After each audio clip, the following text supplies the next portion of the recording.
Guys, My Hero Academia is now officially 300 chapters strong, and it is pretty amazing. With the last chapter, we focus on the early childhood of the number 2 hero, Hawks, a child raised in a highly abusive household with a villain for a father.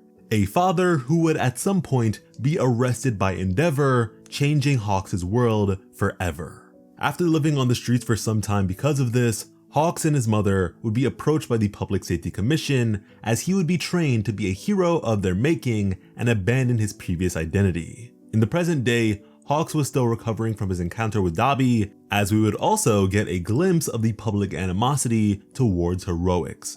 Now, while attempting to check up on his mother, Hawks would discover that she was the one to leak his information to the villains. But now, having indirectly been freed from the clutches of the Public Safety Commission, Hawks can now simply be someone that helps people, and with that, he decided that Endeavor is in need of his help right now.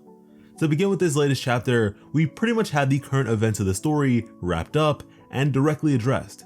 In the midst of coping with the horrendous atrocities they'd faced but days ago, to add insult to injury, swarms of previously incarcerated villains would flood the streets and incite further mayhem. All while the very existence of the Nomu served to destabilize things even further. Again, a recounting of information we should all know by now, as we would then cut to a scene of current events wherein a villain was guiding several others on a raid for money and food. This villain being one we may recognize from chapter 219, as Bakugo and Shoto were the ones to take him down.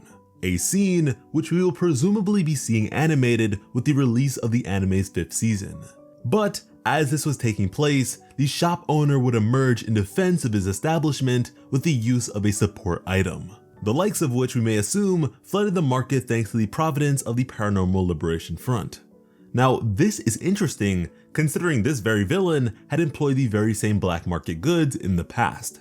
But this civilian was not alone, as plenty more would back him up with weaponry of their own, now taking their protection into their own hands. It was then that one of this society's top heroes, Wash, would converge on the scene, having received an eyewitness report.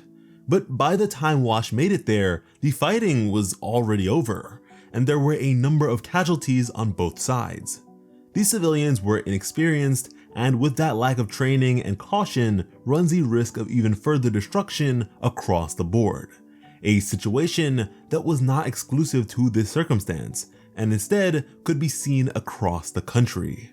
And remember guys, only 2 days have passed. These are still the early days of Anarchy, the beginning of the fall. And at that, if something isn't done soon, we could be looking at even further devastation. But just then, as Wash overlooked the scene, a frying pan would be lobbed at his head as the people were fed up. He was too late, and as a result, innocent people who weren't even involved with the conflict got caught in the crossfire. Now, this is certainly a new dynamic for what was once such a beloved hero. So much so that he actually cut the crap and spoke for once rather than running his gimmick, which blew my mind because I didn't even know he could speak. Now, I was having this conversation with KJ just the other day, but even when it comes to the most self-centered and vain heroes we've seen in the story, at the end of the day, you can generally still count on them to be heroes. Mount Lady was our first glimpse at a hero obsessed with the limelight, but when it came down to it, not only against All For One, but against Gigantomachia, she did her damnedest to make a difference. There isn't exactly a hero I could point out to be reprehensibly corrupt when it comes to their profession. Not even the likes of Endeavor, as for the most part, if it comes down to getting the job done, he gets it done. The current state of this world and the build up to it are horrible indeed, but I don't think the heroes at large are as bad as they're now being made out to be. However, following this, we would have a press conference from our number 9 hero, Yoroi Musha, who would admit that the blows society had recently faced deserved nothing lighter than one self-inflicted end, as he would hang up the mantle and announce his retirement. A decision that absolutely infuriated the populace for obvious reasons. But aside from that, I'd personally love to throw something at this baldy here because he's literally done nothing for the story. We don't even know what the man's quirk is, and at this point, I doubt we ever will. And at that, With the exception of a few, the top 10 heroes are such a big letdown for me personally. But he wasn't the only one, as plenty of other heroes would follow suit. So much so that the people of the society had to question just what a hero truly was, as we would then see a sign hung over the neck of All Might's visage: "I am not here." Now, this is how you know Horikoshi loves to play with our emotions, because with the very beginning of the war, a child with an Endeavor doll, reminiscent of the one possessed by Hawks as a child, would look to this statue on the first day of school and be inspired to persevere because of it, with hope in his eyes. But in relation to that question of what a hero exactly is, we would receive a look at the man who asked this question of society oh so long ago. The infamous hero killer, Stain, who'd enter a damaged storefront and unsheath a tattered katana, which to me looks to be like the emergence of an anti-hero here, but I suppose we'll just have to wait and see.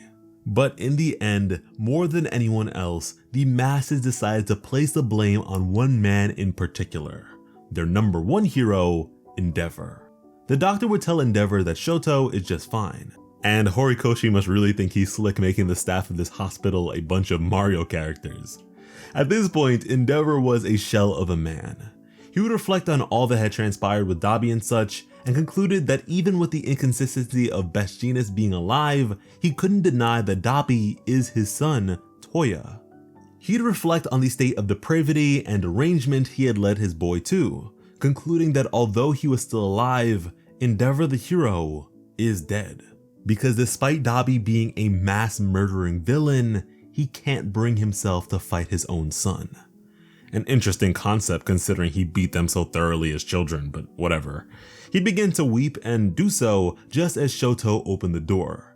A visual Shoto was not at all prepared to deal with, as he would shut the door back immediately. And yeah, I can see the injection of humor here and there to somewhat lighten the mood, but I'm sorry, right now I'm just not there. I'm not here for it.